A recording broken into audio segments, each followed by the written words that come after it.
Chosen one, begin here. Not with a performance, not with a costume, but with breath.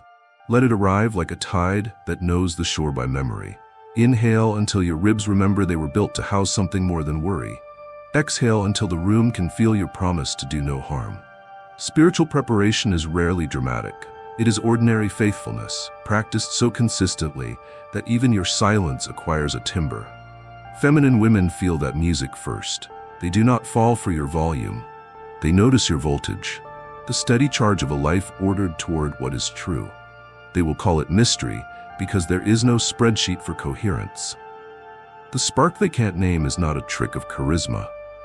It is your soul agreeing with your actions for so many days in a row that the air around you tells the truth before you do. Walk into a room as a sanctuary and not a stage. Sanctuaries don't ask to be admired. They exist to stabilize what is fragile. You stabilize with posture more than with speech. Your shoulders announce that you carry your own weather. Your face announces that storms in you have learned to reign where the garden is. You are interesting because you are intact. Curiosity gathers around intactness, the way birds gather where bread is consistently broken. Women whose nervous systems are tired of scanning for risk will rest their attention on the first human who offers unadvertised safety. You become that place by honoring smallest vows while no one is watching. Keep the glass filled before thirst asks permission. Return the message when your word said you would. Close the cabinet you opened. Put tired tools back where morning will find them without cost. In the invisible ledger of trust, these are the deposits that pay interest in presence. You will be tempted to think interest is bought by novelty. It is won by depth. Newness startles, depth steadies. Your depth is not a story about suffering held up for applause. It is your relationship with origin. You have learned to sit with your own beginnings, family myths that did or did not bless you, teachers who showed you what wisdom is by being its opposite, choices you are not proud of that still chose you as a pupil. You do not polish these into legend, you let them be lumber. From them you've made thresholds and tables. People feel it. They can set things down around you. They can cross from one room of themselves into another without the door squealing. A man who crafts thresholds is more interesting than a man who points at them. Practices make the spark durable. Rise an hour before the day begins to spend 10 silent minutes meeting the part of you that prefers mercy. Read one living book until a single sentence refuses to leave. Carry that sentence like a pebble in your pocket and use it instead of a slogan. Move your body in a way that teaches it to trust you under strain. Learn the small names of what you pass: tree, bird, stone, custodian, because reverence is attention that learned humility. Hold your money with clarity, generosity faster than pride, restraint faster than appetite. Pray like someone who knows he has been heard before. These rituals re-season your presence until even your footsteps taste like reliability. Feminine women register ritual faster than rhetoric. The spirit in them is trained to sniff out the difference between borrowed light and a lamp that has been trimmed at dawn. Your lamp stays lit because you tend it. Do not confuse fascination with fascination for your reflection. Those are different currencies. One spills, the other holds. To be the most interesting man is to be the most rooted. You have aims beyond admiration. You are apprenticed to usefulness. You carry questions that upgrade rooms. How can this be gentler? How can this be clearer? Who is unheard here and what must change so they are? Such questions make a field around you where good work grows taller. Women who prize the feminine arts of cultivation, beauty, belonging, truth-telling, repair, know instinctively when a field has been made ready. They do not merely admire the farmer, they trust the harvest enough to unclench. Interest increases in the exact proportion that people stop bracing. Your restraint is a sacrament. You could tell the story with the bright details that win easy gasps. You don't. You leave what belongs to privacy inside its room.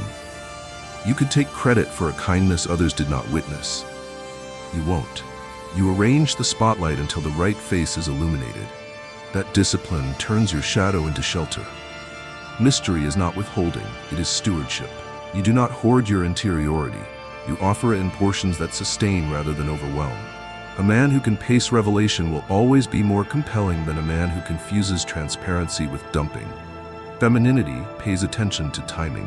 When you honor time, you honor her. There is a spiritual geometry to your attention. You place it where it does the most good with the least harm. You look without grazing. You listen without harvesting stories you were not given. You speak without leveraging another's vulnerability for your authority.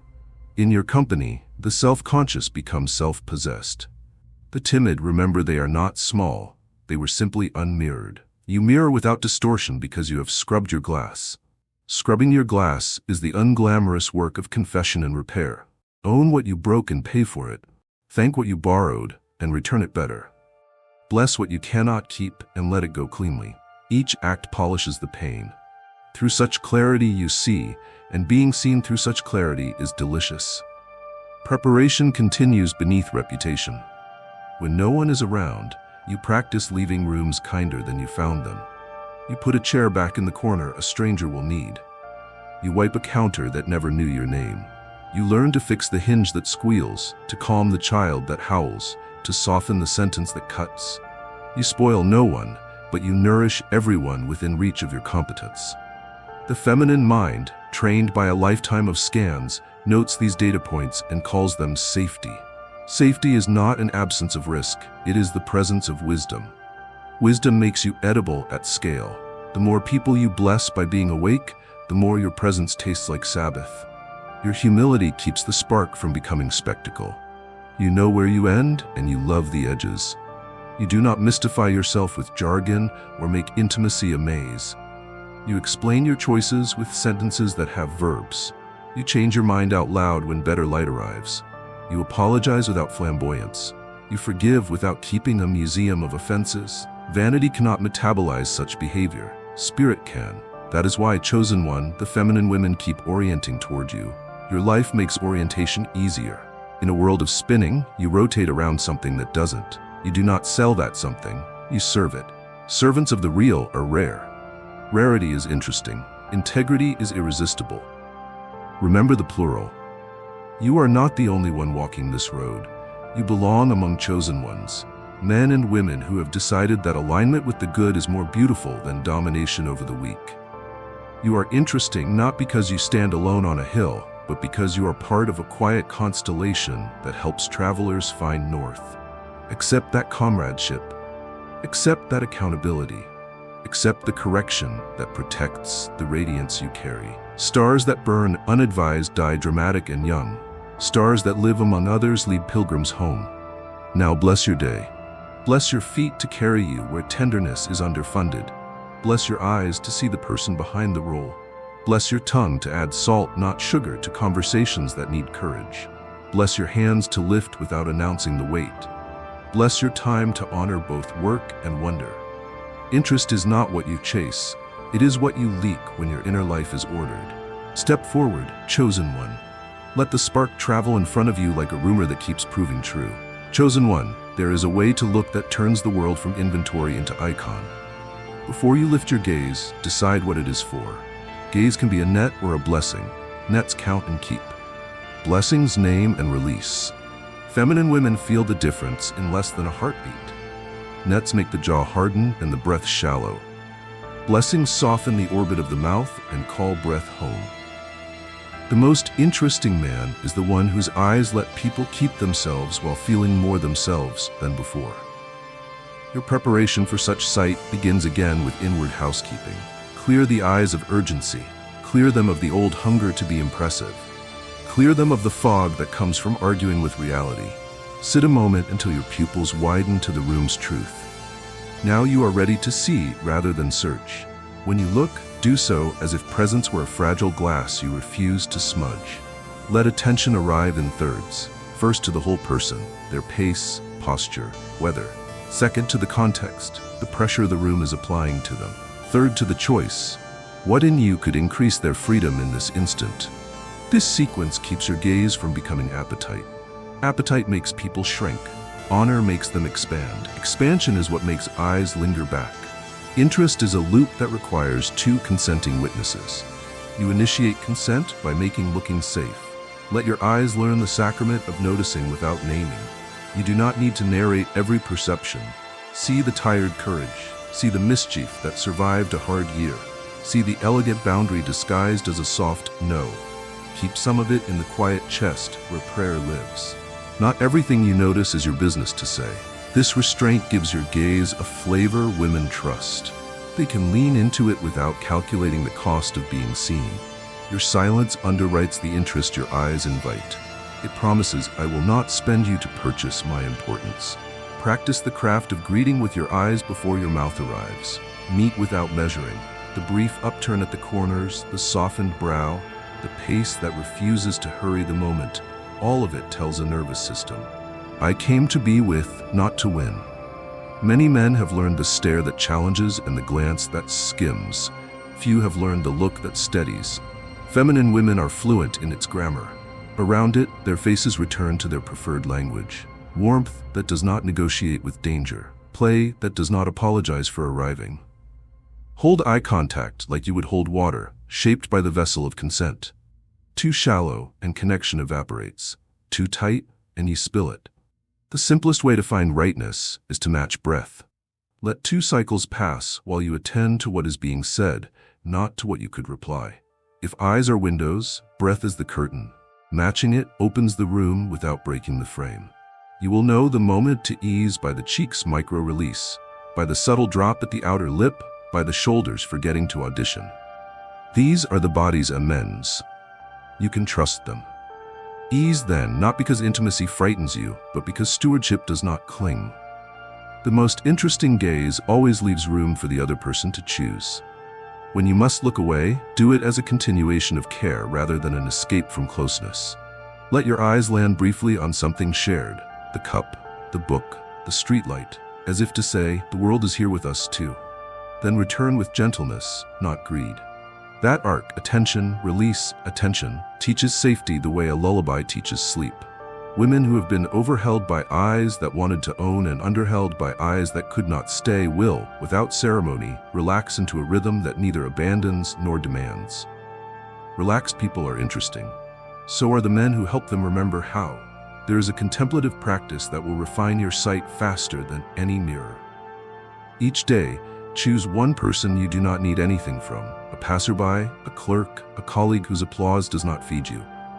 For 30 seconds, give them dignifying attention. Internally, bless what is strong, bless what is tender, bless what looks unfinished without pretending you know the story. Say nothing aloud, pay for nothing with this seeing, walk away. This prayer will sand down the predatory edges in your eyes until even your curiosity becomes merciful. The feminine can taste this mercy instantly. It is the difference between being looked at and being welcomed. Learn the gaze that repairs. When someone stumbles in front of you, drops a word, a plan, a guard, let your eyes do the labor of normalizing first. Soften, not into pity, but into fellowship. If a smile belongs, let it be the kind that says we've all been human today. If words belong, let them be short and precise. You're fine. Take your time. Happens. Your eyes carry the tone, your mouth carries the minimum. You will watch embarrassment dissolve like salt in warm water. You will also feel trust settle like a stone in a riverbed. Stones make rivers sing. Let yours learn that music. Guard your gaze from spectacle. There are rooms that reward the stare that consumes and the glare that intimidates. Exit such economies on purpose. Returning your eyes to what ennobles is not naivety, it is courage. Notice the person refilling the coffee and meet their presence as if it mattered to the miracle of morning. Notice the friend who has spoken least and aim your next question like a ladder. Notice the small fatigue in the one who is always competent and offer your attention like a chair. What you look at grows in others. What you refuse to feed with sight will starve without violence. Your interestingness multiplies to the precise degree that your eyes become a garden instead of a market. There is also a way to look at beauty without taking it hostage. Beauty asks for reverence, not ransom. Let awe sit in your pupils while your face remains gentle.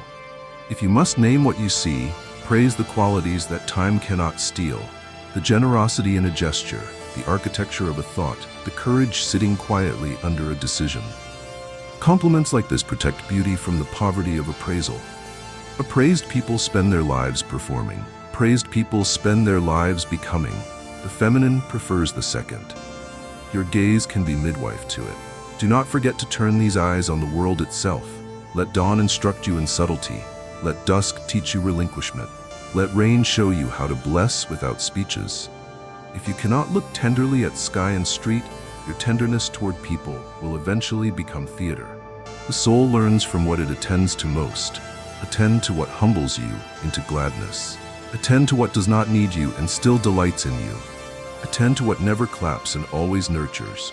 Those habits accumulate behind the iris until, without effort, you carry weather that makes seeing feel like shelter. Finally, remember that you do not own the fascination you awaken. It is on loan from the harmony you keep with the real. You are interesting because you are aligned, not because you are adorned. Maintain alignment through confession, through rest, through companionship with other chosen ones who refuse to let you drift into the cleverness that ruins men. Let them look you in the eye and tell you when your seeing has become a strategy. Thank them and return to blessing. In blessing, your eyes will keep their soft strength. In soft strength, the feminine will keep returning, not to be captured, but to be mirrored into their brightest truth. Lift your gaze now, chosen one. Meet the next face as if your looking could become a small prayer that remembers God is near. Let attention be a benediction. Let restraint be a courtesy. Let warmth be the door. When you move on, leave the air arranged so that whoever comes after you will find it easier to tell the truth. If your eyes do only that, they will linger in memory long after they have looked away. And you will remain, without trying, the most interesting man. Not because you gathered every gaze, but because you taught every gaze you met how to love. Chosen one, the most compelling men are not the loudest. They are the ones who carry an inner room so ordered that anyone who steps near its doorway feels themselves becoming whole. Begin there, in the room no one sees. Sweep its floor with honest breath. Open its windows with confession that is not a performance but a practice. Let the light come in the way morning comes to fields that have learned patience. When you speak later, people will not be moved by your vocabulary alone. They will be moved by the weather of that room, traveling in your words. Feminine women sense this faster than language can keep up. They are not magnetized by decoration. They are magnetized by coherence. The scent of coherence is quiet certainty, the kind that does not need a witness to exist. If your soul is a scattered marketplace of half-kept promises and half-finished prayers, you will spend the day selling attention. If your soul is an inner room tended before sunrise, you will spend nothing and draw everything that truly belongs. Appoint the furniture of this room with care. Place a table for discernment in the center and refuse to serve fear at it. Set a chair for rest near the window, the kind of rest that isn't earned by collapse, but granted by alignment. Keep a shelf for memory and store there the moments that keep you honest. The kindness you received when you did not deserve it, the stern mercy that set you straight, the quiet victories no one applauded because heaven already had. On one wall, hang a mirror that tells the truth and will not flatter you when you drift. Every morning, consult it. If it returns a face rehearsing importance, sit again until importance loosens its grip and usefulness takes its seat. People do not gather around importance for long. They gather around usefulness because usefulness feeds. Guard the door to this room. Hospitality is holy. Intrusion is theft. Not every voice deserves to walk through your sanctuary. Not every opinion has earned the right to name you. Close the door to cynicism as you would close a window to hail. Allow critique, yes, but only the kind that loves you enough to want your flourishing more than your performance.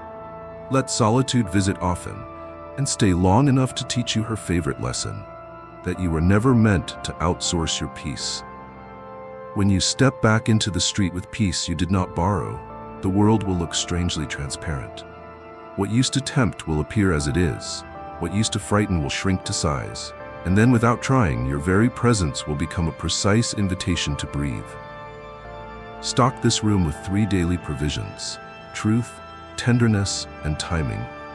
Truth keeps your spine from bending for applause. Tenderness keeps your truth from becoming a blade. Timing prevents both from turning into theater. Say less than you know until your knowing is kind. Offer more than is asked when generosity will not make someone smaller. Wait long enough to see motives settle like silt in clear water before you promise or refuse. This is not strategy. It is stewardship of the order that makes you interesting beyond novelty. Feminine women do not mistake this for aloofness. They recognize the rhythm of a soul that has met its keeper before breakfast. Learn the liturgy of small rituals, for they season the air of your inner room. Wipe the counter after you make coffee and watch how dignity multiplies in the quiet. Write the name of someone you need to forgive on paper and fold it as if folding a wound toward healing. Take a walk before the day asks you to run, noticing the honesty of trees that do not hustle to be taller than they are. Place your hand on your chest for 10 slow breaths and listen until the inner room remembers it is a chapel and not a courtroom. What you practice in the unseen becomes the way you move in the seen. The room will accompany you to hallways, meetings, subways, kitchens, porches. People will step close to ask you a simple question and discover they are calmer than they were a minute ago. They will leave with better posture and not know why. You will know. The room traveled. Study the economies that govern your speech. Words bought cheaply are expensive later. Do not spend a sentence where a nod will honor better. Do not hoard a blessing when a sentence could seed a field. Let your yes carry the weight of a locked door opening, and your no carry the warmth of a door closed with care. When a feminine heart hears a yes that does not wobble and a no that does not punish, it recognizes a man apprenticed to clarity. Clarity is a rare spice. Use it so faithfully that people taste it long after they stop listening to you. They will think about you in line at the store and feel steadied. They will catch themselves smiling at a window because a single phrase of yours offered a place to rest. This is spiritual hospitality, practiced without advertisement. Honor the paradox of strength and softness until they stop being enemies inside you. Strength that cannot kneel is brittle. Softness that cannot stand is easily used. In your inner room, rehearse both. Kneel to the truth that corrected you and lift your chin to the lie that tried to rename you. Offer softness to the weary and strength to the unjust, and do not confuse which is which. When a woman senses a man who can hold both postures without becoming theatrical, interest replaces vigilance. She is not fascinated with your mask. She is relieved by your substance. Relief is a kind of wonder. Wonder is the river where fascination drinks without shame. Keep a calendar for silence. Put it where ambition can see it. Ambition will protest, because silence invites a sovereignty that ambition cannot control. Keep the appointment anyway.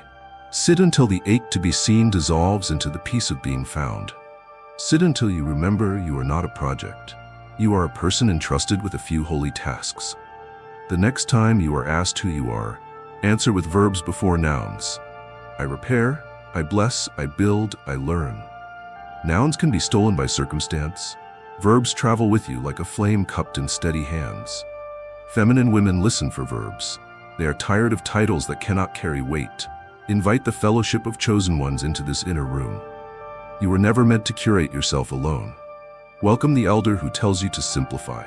Welcome the peer who calls you out without calling you names. Welcome the friend who brings laughter that empties the room of pretense. A man who refuses counsel eventually makes spectacle his mentor. Avoid that fate. Let trusted eyes check the levels of your lamp. Let trusted hands move a chair you thought belonged where you put it.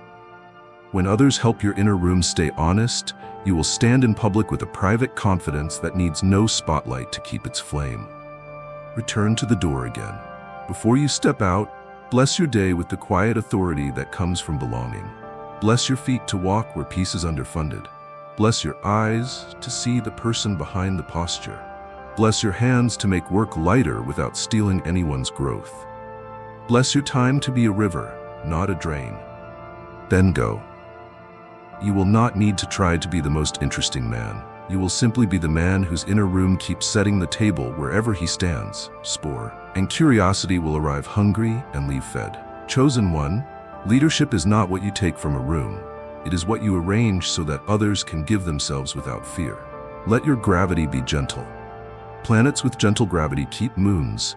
Planets that yank lose them to flight or fire. Begin by deciding whom your leadership serves. If the answer is your image, your gravity will tangle. If the answer is the good of the whole, your gravity will clarify. Feminine women recognize this distinction in less than a minute. They are practiced meteorologists of male weather.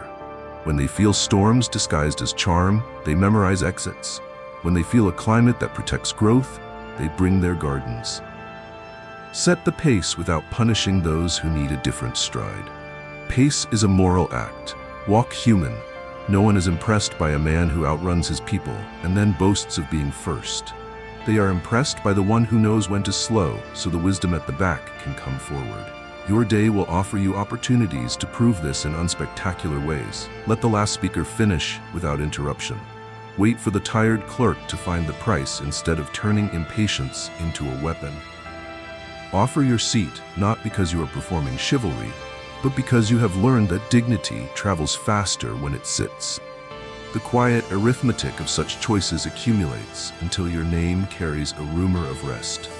Practice decisions the way carpenters practice joints, fitted to the grain, strong without glue, beautiful without drawing attention to themselves. When the choice is small, make it cleanly so that attention remains available for what is large. When the choice is large, consult the triad that keeps leaders honest: principle, people, and proportion. If principle is betrayed, your win rots. If people are ignored, your win isolates. If proportion is forgotten, your win devours tomorrow to feed today. Learn to say not now without making now feel unloved. Learn to say we must without making must feel like a verdict. When your decisions leave people taller, your gravity becomes the kind that points to home. Guard your power with boundaries that never require spectacle. Power that needs an audience to be real is already leaking. Keep your promises in private. Refuse to let flattery purchase access that integrity has not earned. Decline invitations that trade your soul for a room. Do not confuse charity with rescue. Rescue flatters the rescuer while stealing the other person's agency. Charity asks, "What do you need from me to become more yourself?" and then gives exactly that. No more, no less.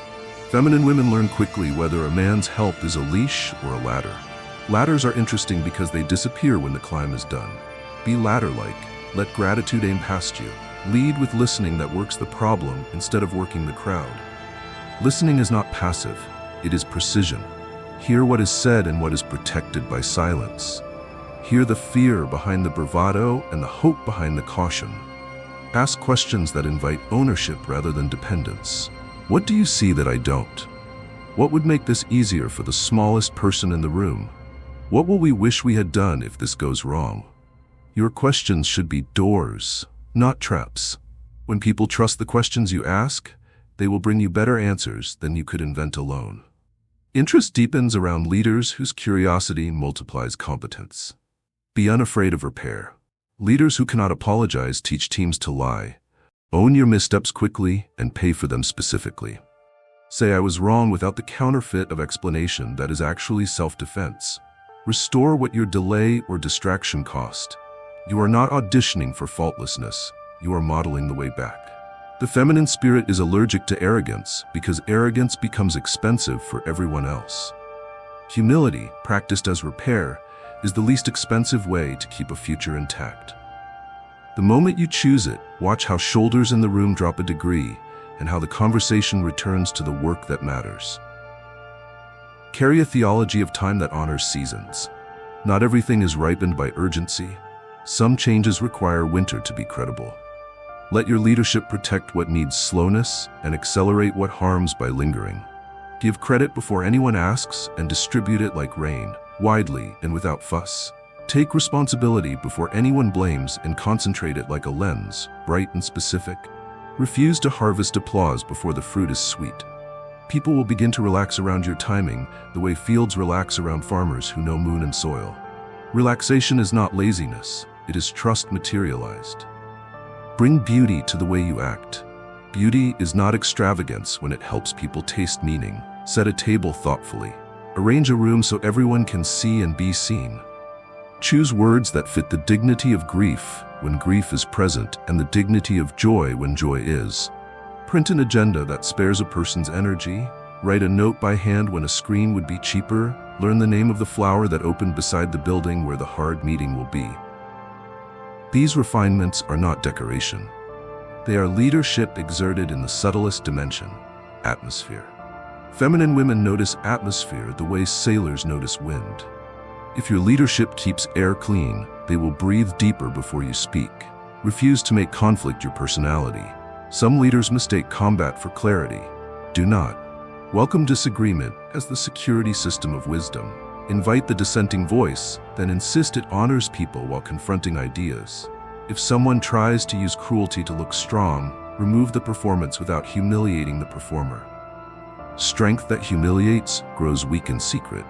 Strength that protects grows roots. When a team leaves a hard conversation with their dignity intact, your gravity increases without needing to announce itself. People will remember that they can bring their full selves where you stand. The most interesting men are compelling, not because people fear them, but because people find themselves near them.